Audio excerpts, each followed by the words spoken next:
Would you rather have a living son or a daughter? That's quite a thing to ask a set of parents, isn't it? That was basically the choice that was presented to my parents.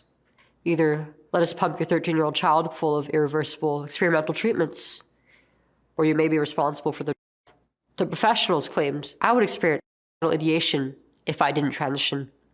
And the truth is, they were only half wrong.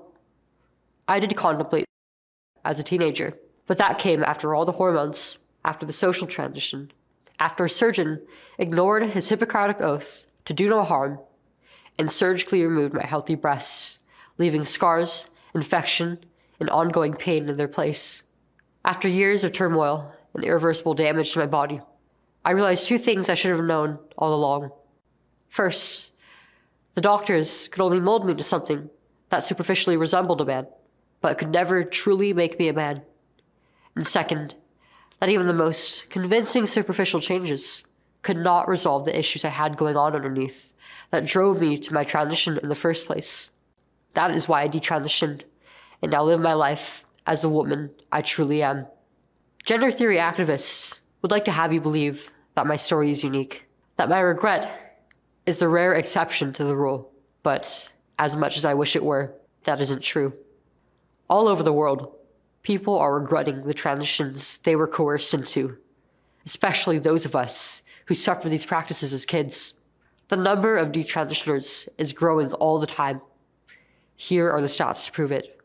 A recent study found that 30% of teens and young adults who began gender transition care chose to discontinue their hormones and treatment by the 4-year mark.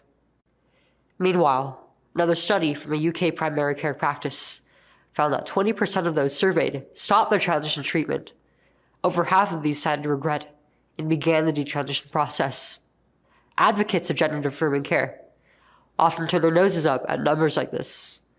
They'll claim that the vast majority of people who transition never express any regret at all. But many who regret their transition simply don't speak out. According to a 2021 study, around 3/4 of detransitioners never report their decision to their providers. Why? Probably because many just want to start their journey to recovery in private. It is not easy to open yourself up to an onslaught of vicious criticism and attacks.